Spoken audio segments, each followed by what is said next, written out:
ចាសួស្តីបងប្អូនទាំងអស់គ្នាថ្ងៃនេះនឹងជួបមកខ្ញុំម្ដងទៀតហើយខ្ញុំចែករំលែកពីរបៀបស្លស្ងោមម្រះចាគ្រឿងផ្សំមួយជាមានស្ងោមម្រះមានផ្លែម្រះ1គីឡូមានស្ករប៊ីចេងអំបិលរឹតឌីម្រេចហើយនឹងសាច់ជ្រូកចិញ្ច្រាំខ្ញុំលាយជាមួយនឹងម្សៅហើយជួនច្រើននេះដែរយើងត្រូវលាយគ្រឿងស្ករប៊ីចេងអំបិលវាហើយដើម្បីវាមានស្នូលទៅវាឆ្ងាញ់ពេលយើងស្លទៅអញ្ចឹងឥឡូវខ្ញុំនឹងចាប់ផ្ដើមញាត់ម្រះញាត់ស្នូលសាច់ជ្រូកចិញ្ច្រាំនេះដាក់ចូលជាមួយនឹងម្រះនេះចាឥឡូវម្រះខ្ញុំញាត់សាច់ចូលម្រះរួចហើយឥឡូវយើងមកដាំទឹកដើម្បីស្ងោរម្រះចាដាំទឹកយើងដាក់អូខេយឺហើយនឹងខ្ទឹមបងប្អូនហិតមានចូលចិត្តចង់និយាយថាយើងអាចដាក់សំពៅក៏បានដែរហើយនេះខ្ញុំដាក់ទឹកខ្ទឹមហើយនឹងគេយឺទេអញ្ចឹងយើងកិច្ចហ្គាសដាំទឹកមក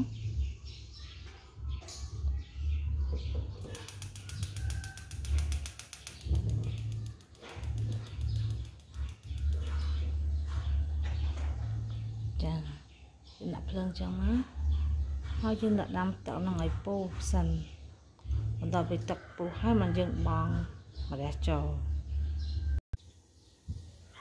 ចាឥឡូវទឹកពុះហើយយើងបើកគម្របទឹកសិនមក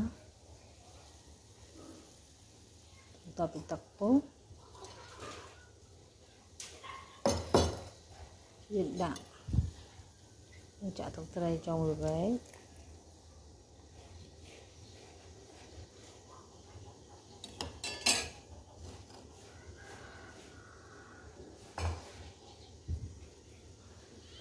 ចូលចឹងណា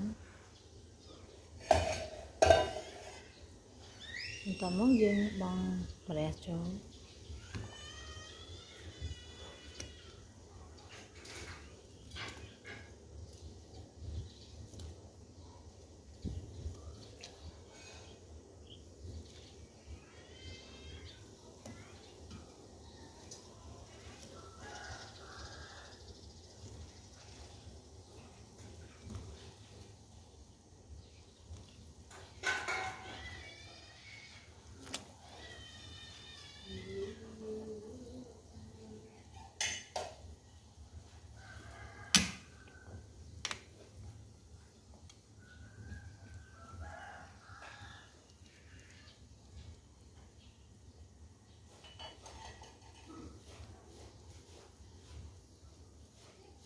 យើងដាក់ដាំវារហូតដល់ទឹកពុះ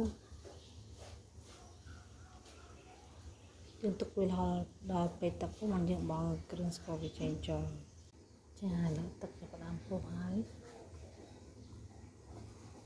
ពេលទឹកពុះយើងបង់គ្រឿងចូលខ្ញុំដាក់ស្ករមួយស្លាបព្រា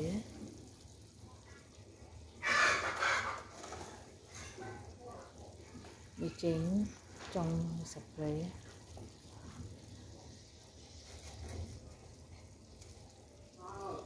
អំបិលកន្លះស្លាបព្រា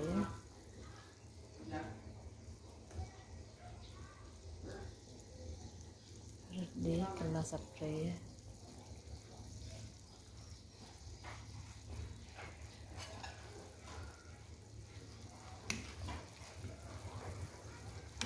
តើមកយើងកូរវាបន្តិចណា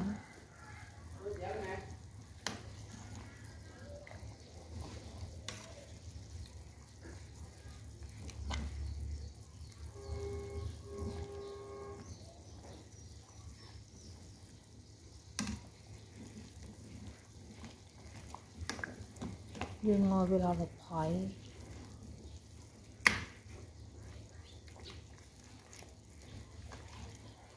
យើងដាំទឹកបង្អល់វាយ៉ាងរហូតដល់ម្រះហ្នឹងផុយមិនអាចទទួលទានបាន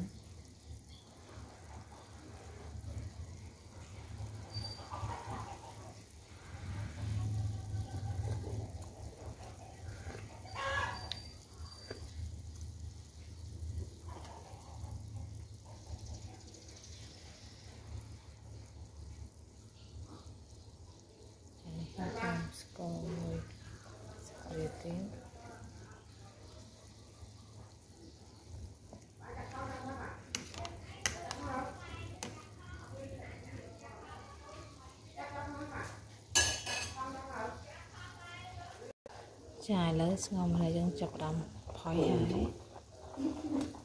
trạch viên tịnh máu mình phơi hái chừng ấy nó đã tràn bán giống chừng ấy đậm một hệt trồ máu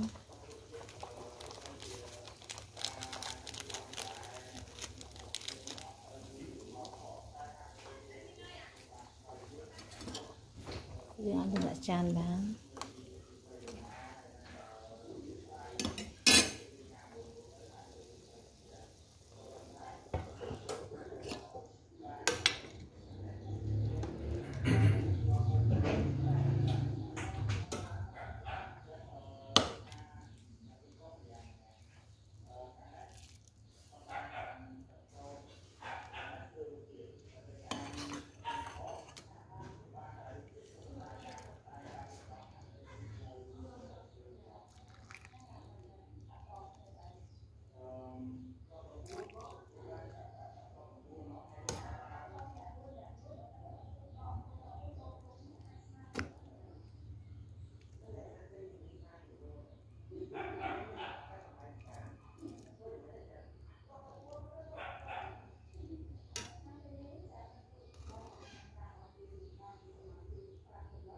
tầm máu dương đã là tầm bề máu